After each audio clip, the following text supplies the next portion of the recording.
नमस्कार दोस्तों, मेरे YouTube channel DS mathematics classes में आपका एक बार फिर से स्वागत है। आज का जो लेक्चर है वो बीएससी फाइनल ईयर मैथमेटिक्स के स्टूडेंट्स के लिए है, जिसमें हम पेपर सेकंड कॉम्प्लेक्स एनालिसिस की बात करेंगे। और ये जो लेक्चर है ये आपकी कॉम्प्लेक्स एनालिसिस के चैप्टर नंबर फर्स्ट से रिलेटेड है, जिसके अंदर हम कॉम्प्लेक्स नंबर्स की कुछ प्रॉपर्टीज की बात करेंगे और साथ के साथ उन प्रॉपर्टीज का कि भी क्या क्या प्रॉपर्टी होती है उनकी बात करेंगे। लेकिन उससे पहले जो लेक्चर नंबर 2 के अंदर हमारा टॉपिक था कि सम्मिश्र संख्याओं के गुणधर्म या फिर सम्मिश्र संख्याओं की बीजीय संख्या गुणधर्म थे जो कि अनकम्प्लीट थे। तो उनमें से मैंने आपको 3 प्रॉपर्टी लिखा दी थी। पहले क्रमविधि में कि सम्मिश्र संख्याओं का योग व गुणन क्रमविधि में होता है। सेकंड मैंने लिखवाया था आपको कि सम्मिश्र संख्याओं का योग व गुणनफल साहचर्य होता है। और थर्ड, गुणन के योग पर क्या होती है, बंटनता होती है।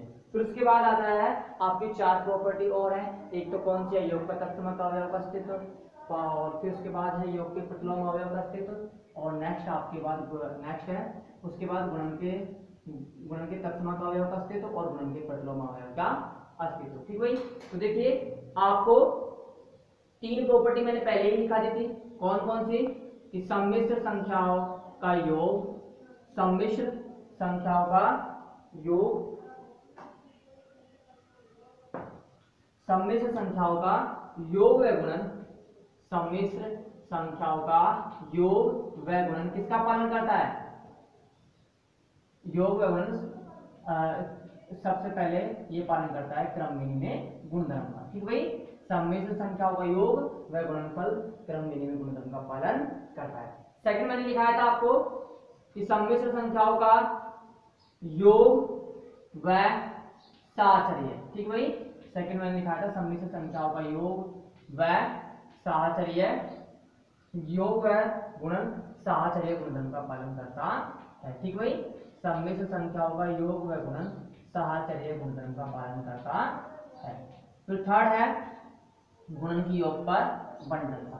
ठीक भाई, थर्ड है गुणन की योग पर बंटनता।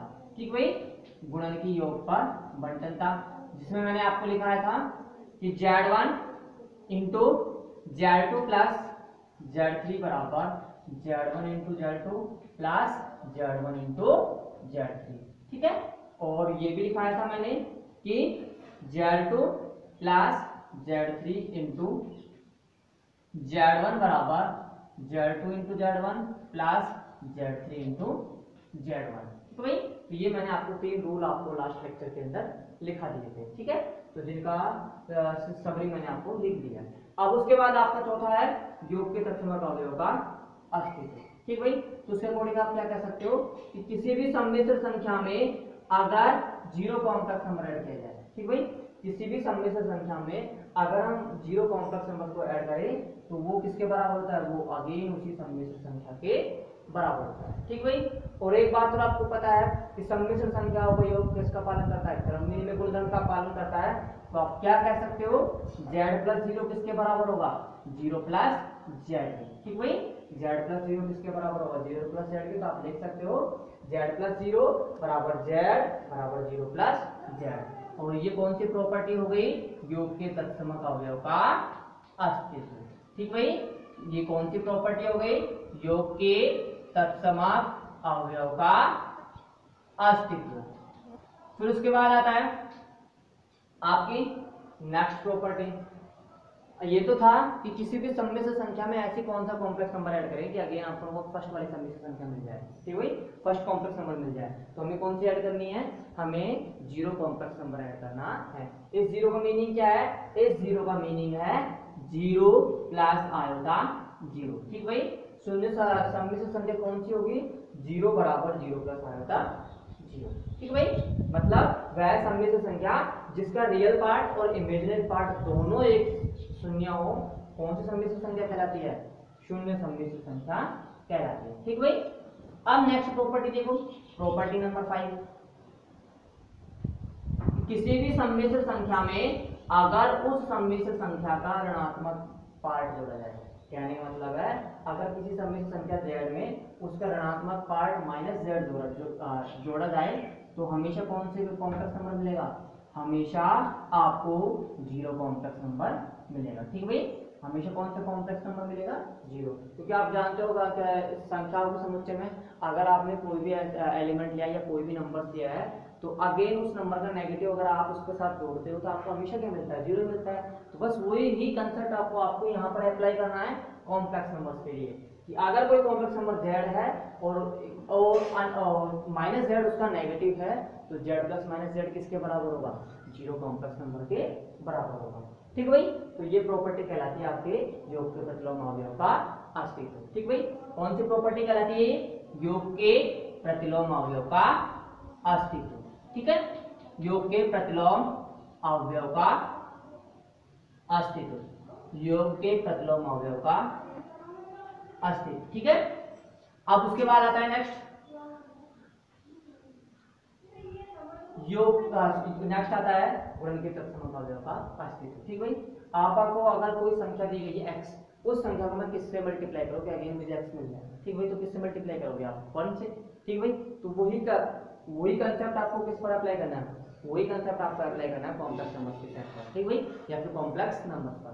तो किसी भी कॉम्प्लेक्स नंबर्स को अगर हम 1 से मल्टीप्लाई करें तो अगेन आपको कौन सा कॉम्प्लेक्स नंबर मिलेगा, फर्स्ट वाला कॉम्प्लेक्स नंबर z ही मिलेगा। ठीक भाई, z को अगर 1 से मल्टीप्लाई करते हो तो कौन सा मिलेगा, हमेशा कॉम्प्लेक्स नंबर z ही मिलेगा। और ये कौन सी प्रॉपर्टी होती है, ये होती है गुणन के तत्समक अवयव का अस्तित्व। ठीक भाई, ये कौन सी प्रॉपर्टी होती है, गुणन के तत्समक अवयव का अस्तित्व। ठीक भाई, गुणन के तत्समक अवयव का अस्तित्व।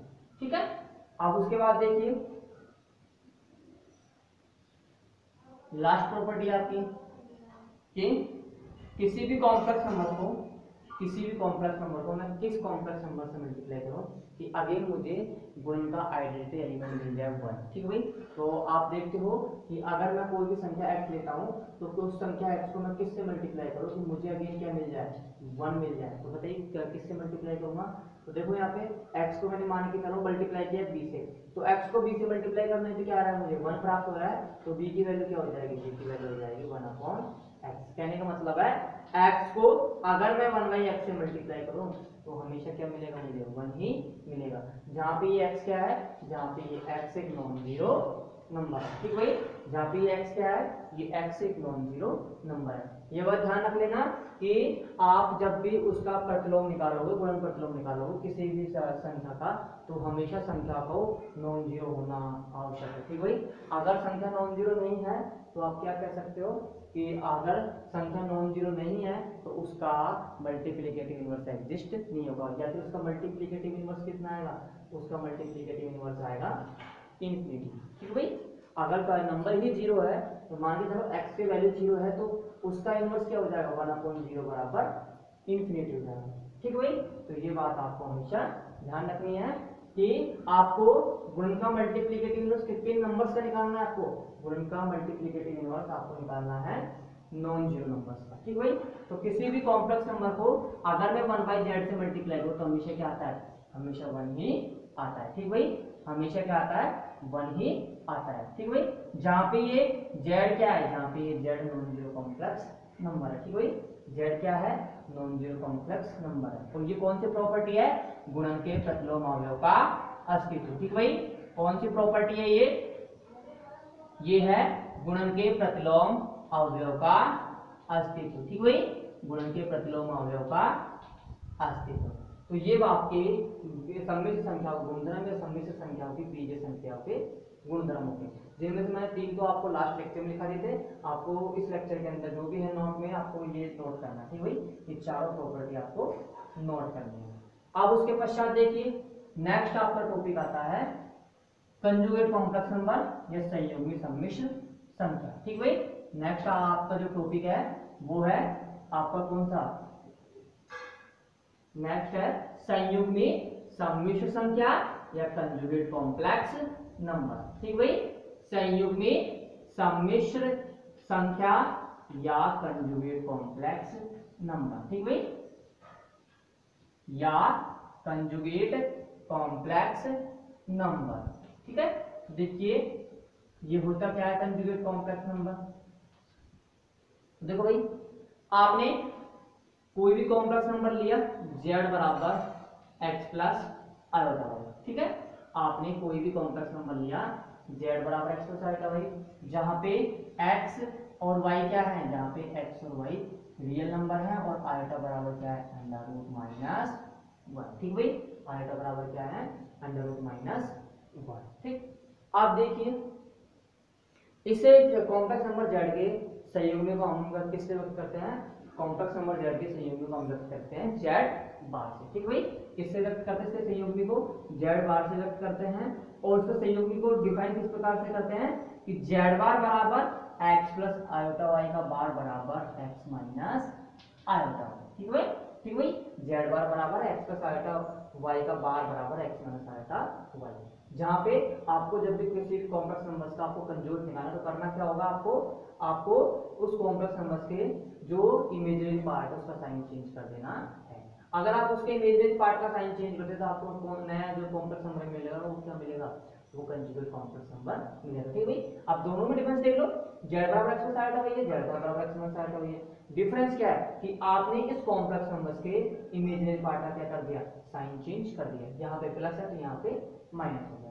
ठीक है, तो आपको जब भी किसी कॉम्प्लेक्स नंबर्स का अगर कंजुगेट निकालना तो करो, आपको करना क्या होगा, उसके इमेजिनरी पार्ट का साइन चेंज कर दीजिए। ठीक भाई, इमेजिनरी पार्ट का साइन चेंज कर दीजिए, जो नया कॉम्प्लेक्स नंबर आएगा वो क्या कहलाएगा, उस कॉम्प्लेक्स नंबर्स का कंजुगेट कॉम्प्लेक्स नंबर कहलाएगा। ठीक भाई, किससे व्यक्त करते हैं, z बार से। ठीक है, डिफाइन किस प्रकार से करते हैं, z बार बराबर x प्लस आयोटा y का बार बराबर x माइनस आयोटा y। ठीक है, तो ये आपके क्या हो गए, संयुग्मी सम्मिश्र संख्या हो गई।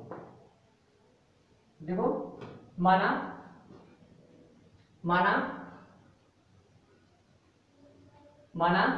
z बराबर x प्लस आयोटा y एक सम्मिश्र संख्या है। माना z बराबर x प्लस आयोटा y एक सम्मिश्र संख्या है, तब z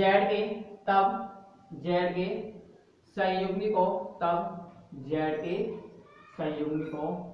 z बार से व्यक्त करते हैं, तब z के संयुग्मी को z बार से व्यक्त करते हैं, तथा निम्न प्रकार परिभाषित करते हैं,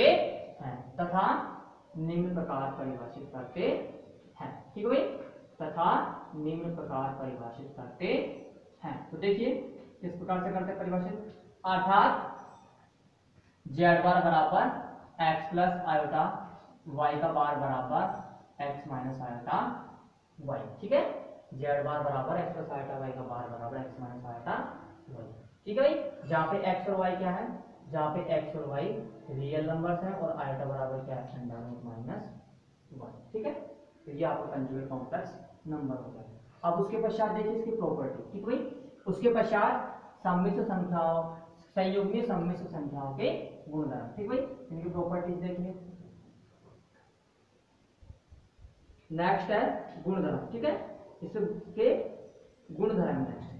ठीक भाई, देखो इसकी प्रॉपर्टी कौन कौन सी है, तो देखो भाई आपको कोई कॉम्प्लेक्स नंबर दिया है, भाई आपने कोई कॉम्प्लेक्स नंबर लिया z। ठीक है, z बराबर x प्लस आयोटा y। ठीक है, आपने उस कॉम्प्लेक्स नंबर का कंजुगेट फाइंड आउट किया, वो क्या था, z बार। तो z बार बराबर क्या था, x माइनस आयोटा y।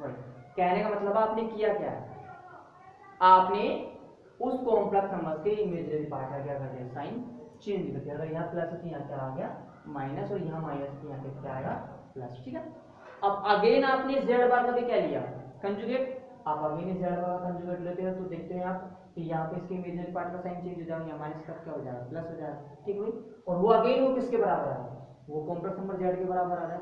तो हमेशा आप ये कह सकते हो कि किसी भी कॉम्प्लेक्स नंबर के कंजुगेट का कंजुगेट किसके बराबर होता है, कंजुगेट का कंजुगेट पुनः उसी कॉम्प्लेक्स नंबर के बराबर होता है। ठीक भाई, तो आप लिख सकते हो z बार का बार बराबर z ईच z किसको बिलोंग करेगा, ईच z बिलोंग करेगा c को। ठीक भाई, each z belongs to c। ठीक है, फर्स्ट प्रॉपर्टी आपकी ये हो गई। सेकंड देखो, आपको दो कॉम्प्लेक्स नंबर दिए गए। ठीक भाई, आपको दो कॉम्प्लेक्स नंबर दिए गए हैं और दोनों के दोनों कॉम्प्लेक्स नंबर क्या है, सेम। ठीक भाई, दो कॉम्प्लेक्स नंबर दिए गए, दोनों के दोनों कॉम्प्लेक्स नंबर सेम है तो अगर दोनों कॉम्प्लेक्स नंबर सेम है तो आप क्या कह सकते हो, आप यही तो कह सकते हो कि उन दोनों सम्मिश्र संख्याओं का रियल पार्ट और इमेजिनरी पार्ट क्या है, पृथक पृथक रूप से अलग है। ठीक है भाई, उन दोनों सम्मिश्र संख्याओं का रियल पार्ट और इमेजिनरी पार्ट पृथक पृथक रूप से अलग है।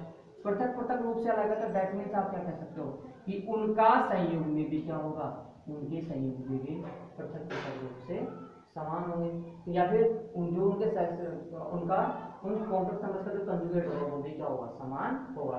कहने का मतलब है कोई दो कॉम्प्लेक्स नंबर बराबर हैं तो उनके कंजुगेट भी क्या होंगे, बराबर होंगे। ठीक भाई, दैट इज Z1 बराबर अगर Z2 तो आप क्या कह सकते हो, Z1 बार बराबर Z2 बार, और अगर Z1 बार बराबर Z2 बार है तो ये किसके बराबर होगा, आप कह सकते हो Z1 बराबर भी क्या है, Z2 है। ठीक भाई, तो ये आपकी क्या होगी, सेकंड प्रॉपर्टी हो गई। थर्ड देखिए Z प्लस Z बार। ठीक भाई, थर्ड देखिए Z प्लस Z बार किसके बराबर होता है, Z प्लस Z बार बराबर होता है रियल पार्ट ऑफ Z बराबर 2x की। ठीक भाई, सेकंड है आपकी प्रॉपर्टी Z प्लस Z बार बराबर 2 रियल पार्ट ऑफ Z बराबर 2x। ठीक है भाई, देखो Z प्लस Z बार बराबर 2x कैसे आया, अब देखो आपने कोई कॉम्प्लेक्स नंबर ले लिया x Z बराबर x प्लस आयोटा y। ठीक भाई, और उसका कंजुगेट ले लिया, कंजुगेट क्या आएगा, x माइनस आयोटा y। दोनों को जोड़िए तो क्या आ रहा है, दोनों को जोड़ने पर आ रहा है z प्लस z बार बराबर 2x, और x क्या है यहाँ पे x है रियल पार्ट ऑफ z। ठीक है भाई, यहाँ पे x किसके बराबर है, रियल पार्ट ऑफ z के बराबर है। तो हमेशा किसी भी कॉम्प्लेक्स नंबर से और उसके संयुग्मी सम्मिश्र संख्या या कंजुगेट को अगर आप ऐड करते हो तो वो किसके बराबर होता है, 2 into real part of z के बराबर। ठीक है भाई, उसके बाद देखिए फोर्थ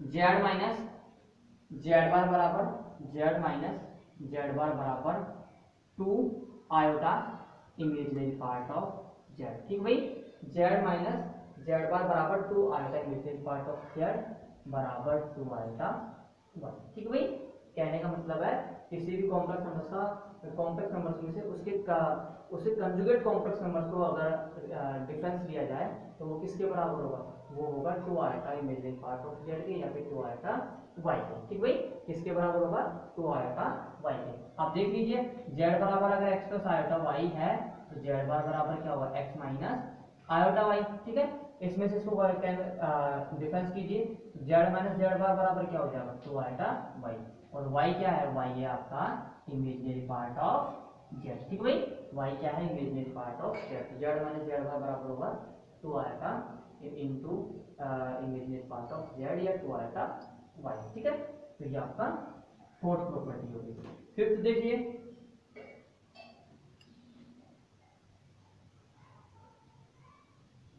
फिफ्थ है z बराबर अगर z बार है। ठीक भाई, फिफ्थ है अगर z बराबर z बार है तो आप क्या कह सकते हो, आप कह सकते हो कि z क्या होगी, z एक विशुद्ध वास्तविक सम्मिश्र संख्या हो। ठीक भाई, z एक विशुद्ध वास्तविक संख्या है या फिर विशुद्ध वास्तविक सम्मिश्र संख्या। ठीक भाई, z कौन सी संख्या है, विशुद्ध वास्तविक सम्मिश्र संख्या है। ठीक भाई, या विशुद्ध वास्तविक संख्या है। अगर किसी भी कॉम्प्लेक्स नंबर z और उसका कंजुगेट दोनों सेम है। ठीक भाई, किसी भी कॉम्प्लेक्स नंबर z और उसका कंजुगेट अगर दोनों सेम है तो आप क्या कह सकते हो, आप ये कह सकते हो कि वो कॉम्प्लेक्स नंबर क्या होगा, वो कॉम्प्लेक्स नंबर एक विशुद्ध वास्तविक संख्या होगी या फिर एक विशुद्ध वास्तविक सम्मिश्र संख्या होगी। ठीक भाई, कैसे होगी, अगर विशुद्ध वास्तविक संख्या है तो आप क्या कह सकते हो, कोई भी कॉम्प्लेक्स नंबर विशुद्ध वास्तविक संख्या कब कहलाता है, जब उसका इमेजिनरी पार्ट क्या हो, 0। ठीक भाई, कि उस कोई भी कॉम्प्लेक्स नंबर विशुद्ध वास्तविक संख्या कहलाता है यदि उसका इमेजिनरी पार्ट क्या हो, 0। तो देखो यहाँ पे इमेजिनरी पार्ट 0 आ रहा है नहीं आ रहा, देखो आप x कैंसिल कर देते हो, इस आयोटा y की तरफ लेके आओ तो ये क्या हो गया, 2 आयोटा y किसके बराबर है, 0 के। आपको पता है 2 आयोटा क्या होता है, 0 के बराबर नहीं है, तो यहाँ से सिर्फ 0 को y 0 पर, मतलब आप क्या कह सकते हो कि अगर किसी भी कॉम्प्लेक्स नंबर z और उसका कंजुगेट दोनों सेम है तो आप कह सकते हो वो सम्मिश्र संख्या कैसी है, विशुद्ध वास्तविक संख्या है। या फिर कोई सम्मिश्र संख्या z विशुद्ध वास्तविक संख्या है तो मतलब वो उसका कंजुगेट दोनों के दोनों क्या होंगे, समान होंगे। ठीक भाई, नेक्स्ट देखिए इसके पश्चात नेक्स्ट है 6th कि आपने कोई कॉम्प्लेक्स नंबर ले लिया जेड और उसका कंजुगेट ले लिया आपने जेड बार। अगर दोनों को ऐड करने पर जीरो आ रहा है, मतलब जीरो कॉम्प्लेक्स नंबर आ रहा है, तो जेड कैसी संख्या होगी? जेड एक विशुद्ध काल्पनिक संख्या होगी। ठीक भाई, जेड क्या होगी? एक विशुद्ध काल्पनिक संख्या होगी। ठीक भाई, जेड क्या होगी? एक विशुद्ध काल्पनिक संख्या होगी। ठीक भाई, या फिर जेड एक विशुद्ध काल्पनिक संख्या है तो आप क्या कह सकते हो कि जेड प्लस जेड बार किसके बराबर होगा? जेड प्लस जेड बार बराबर होगा जीरो। ठीक भाई, तो देखिए कैसे होगा। अगर जेड और जेड बार को ऐड करने पर अगर आपको जीरो मिले, ठीक भाई, जेड और जेड बार को ऐड करने पर अगर आपको जीरो मिले तो आप क्या कैसे कह सकते हो कि जेड एक विशुद्ध काल्पनिक संख्या है? आपको बताया कोई भी समित संख्या विशुद्ध काल्पनिक संख्या कहलाती है यदि उसका इमेजिनरी सॉरी उसका रियल पार्ट क्या हो? जीरो के बराबर। ठीक भाई, उसका रियल पार्ट क्या हो? जीरो के बराबर। ठीक है, तो देखो यहाँ से रियल पार्ट जीरो के बराबर आता है या नहीं आता? तो देखो जेड बराबर क्या है? X plus iota Y. ठीक है, जेड बार बराबर क्या है? X minus iota Y. ठीक भाई, तो इसको ये किसके बराबर है? जीरो के बराबर। आयोटा वाई से आयोटा वाई कैंसिल हो गया, क्या शेष बचा? 2x बराबर जीरो। ठीक है, तो x बराबर क्या होगा यहाँ से? x बराबर जीरो, क्योंकि 2 तो जीरो के बराबर नहीं है तो x बराबर क्या है? जीरो। और अगर x बराबर जीरो तो आप क्या कह सकते हो? वो कॉम्प्लेक्स नंबर क्या है? विशुद्ध काल्पनिक संख्या है। ठीक भाई, तो ये आपकी सिक्स्थ प्रॉपर्टी होगी। उसके पश्चात देखो next seventh, z1 plus z2 का कंजुगेट किसके बराबर होगा? z1 conjugate plus z2 z1 बार प्लस z2 बार या z1 conjugate plus z2 conjugate. ठीक भाई, कहने का मतलब है किन्हीं भी दो कॉम्प्लेक्स नंबर्स का के सम का कंजुगेट, किन्हीं भी दो कॉम्प्लेक्स नंबर्स के सम का कंजुगेट किसके बराबर होता है? उनके कंजुगेट्स के सम के बराबर होता है। ठीक भाई, उनके कंजुगेट्स के सम के बराबर होता है। अगर आप दो के लिए लिख रहे हो तो आप n कॉम्प्लेक्स नंबर्स के लिए भी लिख सकते हो कि अगर आपके पास n complex number z1 z2 z3 और zn है तो उनके सम का कंजुगेट किसके बराबर होगा? वो बराबर होगा उनके कंजुगेट्स के सम के। ठीक भाई, उनके कंजुगेट्स के सम के बराबर होगा। ठीक है, तो ये आपका सेवंथ प्रॉपर्टी हो गई। ठीक भाई, z1 plus z2 plus z3 dot dot plus zn का कंजुगेट किसके बराबर है? z1 conjugate plus z2 conjugate plus z3 conjugate plus dot dot dot plus zn conjugate. ठीक है, तो ये आपका सेवंथ नंबर की प्रॉपर्टी हो गई। नेक्स्ट देखिए 8, z1 इंटू z2 का कंजुगेट बराबर होता है z1 conjugate into z2 conjugate. ठीक है भाई, z1 इंटू z2 का कंजुगेट किसके बराबर होता है? z1 conjugate into z2 conjugate. ठीक है भाई, आप कहें तो इसके अकॉर्डिंग आप क्या कह सकते हो? किन्हीं भी दो कॉम्प्लेक्स नंबर्स के मल्टीप्लिकेशन का कंजुगेट उनके कंजुगेट्स के मल्टीप्लिकेशन के बराबर होता है। ठीक है भाई, किन्हीं भी दो कॉम्प्लेक्स नंबर्स के मल्टीप्लिकेशन का कंजुगेट उनके कंजुगेट्स के मल्टीप्लिकेशन के बराबर होता है। और अगर आप n कॉम्प्लेक्स नंबर्स के लिए अगर लिखना चाहते हो इस स्टेटमेंट को तो आप लिख सकते हो कि z1 into z2 into z3 into dot dot dot zn का कंजुगेट बराबर z1 conjugate into z2 conjugate into z3 conjugate dot dot dot zn conjugate. ठीक है, तो ये आपका फिफ्थ प्रॉपर्टी है। ठीक, अब उसके पश्चात देखो नेक्स्ट प्रॉपर्टी 9,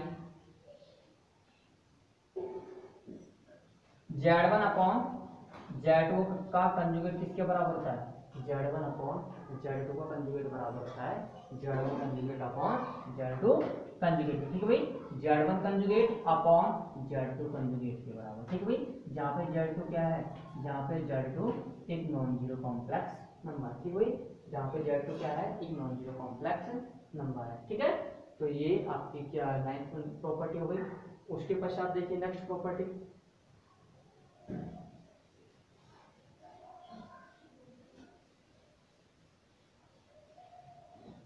नेक्स्ट देखिए उसके बाद 10th,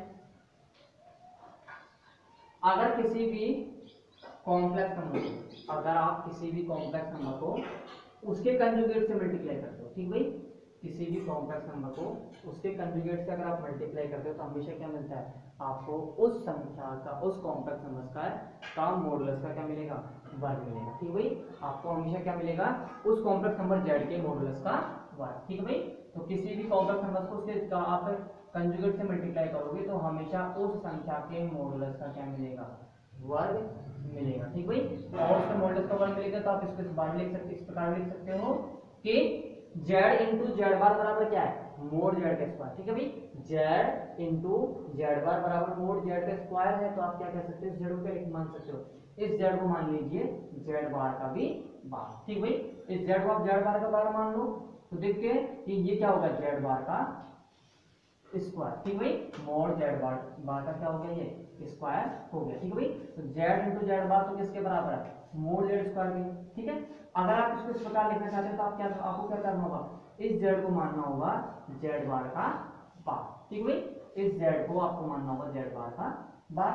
ठीक है, अब आप देखते हो z बार इंटू z बार का बार किसके बराबर होता है, ये होता है मोड z के स्क्वायर के बराबर। ठीक है भाई, किसके बराबर होता है, मोड z के स्क्वायर के बराबर होता है। ठीक है, तो ये आपकी जो प्रॉपर्टी थी आपके मॉडुलस से सॉरी आपके कंजुगेट से रिलेटेड जो प्रॉपर्टीज थी वो सभी की सभी कंप्लीट होती है। ठीक भाई, अगर एक कोई भी प्रॉपर्टी रह जाती है तो वो मैं आपको लिखवा दूंगा, वो आप ऐड कर लेना, तो एक दो लाइन का स्पेस आप छोड़ के चले पहले से।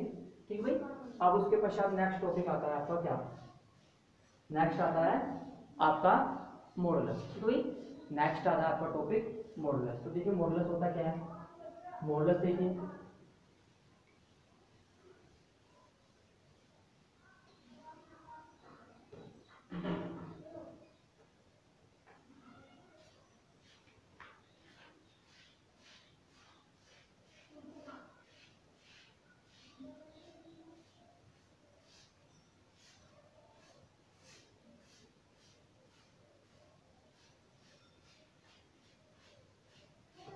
मॉडुलस देखिए next, modulus of a complex number या फिर सम्मिश्र संख्या का मापांक। ठीक भाई, नेक्स्ट आपका टॉपिक है सम्मिश्र संख्या का मापांक। ठीक भाई, सम्मिश्र संख्या का मापांक या मॉडुलस ऑफ ए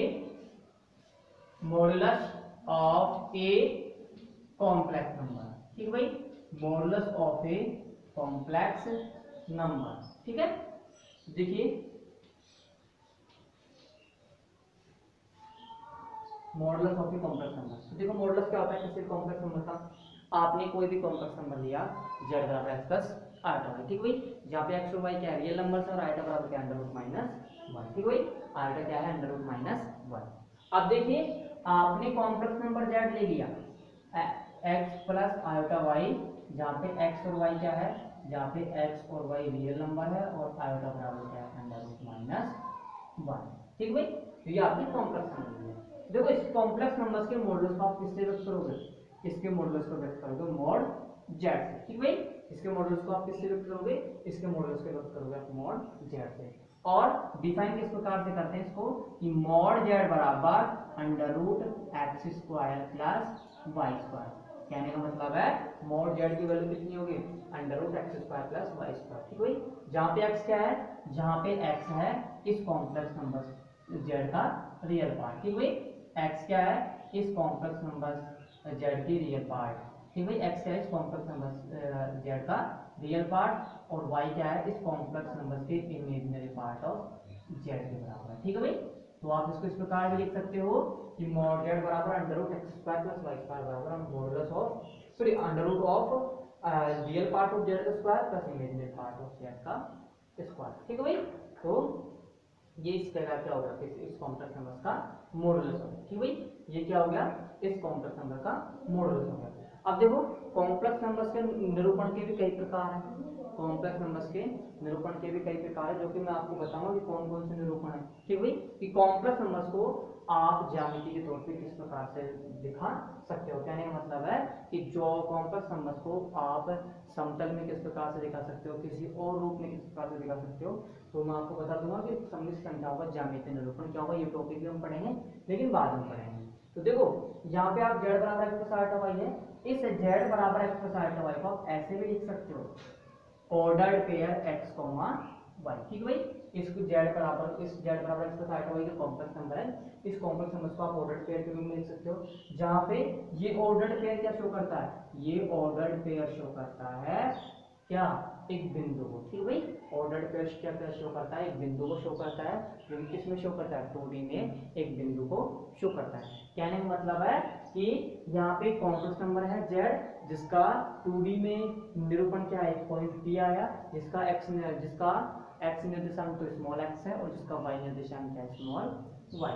ठीक भाई, तो आप कॉम्प्लेक्स नंबर, प्रत्येक कॉम्प्लेक्स नंबर को आप 2D के किसी न किसी यूनिक पॉइंट के द्वारा दिखा सकते हैं। कहने का मतलब है कि आप प्रत्येक कॉम्प्लेक्स नंबर को 2D के किसी न किसी यूनिक पॉइंट के द्वारा आप उसको डिफाइन कर सकते हो या शो कर सकते हो या फिर दिखा सकते हो। कहने का मतलब है प्रत्येक कॉम्प्लेक्स नंबर के संगत, प्रत्येक कॉम्प्लेक्स नंबर z के संगत आपके 2D में क्या होता है, हमेशा एक अद्वितीय बिंदु होता है, और 2D के प्रत्येक अद्वितीय बिंदु के संगत आपको हमेशा क्या मिलेगा, एक कॉम्प्लेक्स नंबर मिलेगा। ये मैं आपको आगे जो लेक्चर आएंगे उनमें बता दूंगा कि कैसे आपको लिखना है। ठीक भाई, तो देखो आपने एक कॉम्प्लेक्स नंबर ले लिया, इस कॉम्प्लेक्स नंबर को मैंने क्या किया कि मान लिया ये 2D में क्या कोई पॉइंट P के बराबर है। ठीक भाई, इसका x निर्देशांक तो स्मॉल x है, y निर्देशांक स्मॉल y है। मतलब मैं 2D में इसको इस प्रकार से दर्शा सकता हूं कि ये तो हो गया आपका x एक्सिस, मतलब x को x एक्सिस, और ये हो गया y को y डैश एक्सिस। ठीक भाई, जहां पे o क्या है, जहां पे o मूल बिंदु है। अब मैंने क्या किया कि मैंने 2D में एक बिंदु माना P, जिसका x निर्देशांक तो स्मॉल x, y निर्देशांक है स्मॉल y। ठीक भाई, तो देखो मैंने यहाँ से लंब डाला, लंब डालता हूँ तो ये डिस्टेंस क्या हो जाएगी, ये डिस्टेंस हो जाएगी y। ठीक भाई, और यहाँ से मैं अगर लंब डालता हूँ तो ये डिस्टेंस हो जाएगी x। ठीक है भाई, तो ये x है तो ये भी x हो गई, ये y है तो ये y हो गई। ठीक भाई, तो ये हो गया आपका क्या, ये यहाँ से यहाँ तक की दूरी क्या हो गई, यहाँ से यहाँ तक की दूरी आपको पता है समकोण त्रिभुज पाइथागोरस प्रमेय के अकॉर्डिंग आप जानते हो कि अगर मैं इस ट्राइंगल की बात करूँ, ठीक भाई, अगर मैं इस ट्राइंगल की बात करता हूँ तब आपको पता है कि अगर ये ट्राइंगल 90 डिग्री का है, मतलब ये त्रिभुज अगर समकोण त्रिभुज है, समकोण त्रिभुज में कौन सी प्रमेय लगती है, पाइथागोरस। पाइथागोरस के अकॉर्डिंग आप क्या लिख सकते हो, पाइथागोरस के अकॉर्डिंग आप लिख सकते हो कि लंब स्क्वायर प्लस आधा स्क्वायर किसके बराबर होता है, कर्ण के स्क्वायर के बराबर। ठीक भाई, आप लिख सकते हो लंब स्क्वायर प्लस आधा स्क्वायर किसके बराबर होता है, कर्ण के स्क्वायर के बराबर। ठीक भाई, तो पाइथागोरस प्रमेय से आप क्या लिख सकते हो कि आर स्क्वायर बराबर X square plus Y square. ठीक है भाई, आर स्क्वायर बराबर X square plus Y square. लेकिन आपको पता है कि under root X square plus Y square किसके बराबर है, यहाँ से आप वर्गमूल लीजिए, आर स्क्वायर का वर्गमूल क्या होगा आर। ठीक भाई, और इसका वर्गमूल क्या हो जाएगा under root X square plus Y square. ठीक भाई, लेकिन आपको पता है under root X square plus Y square किसके बराबर है, यहाँ से देख लो मोड जेड के बराबर है। ठीक भाई, ये किसके बराबर है, मोड जेड के बराबर। तो आप कह सकते हो मोड जेड बराबर क्या होगा आर, और ये किसके बराबर होगा under root X square plus Y square.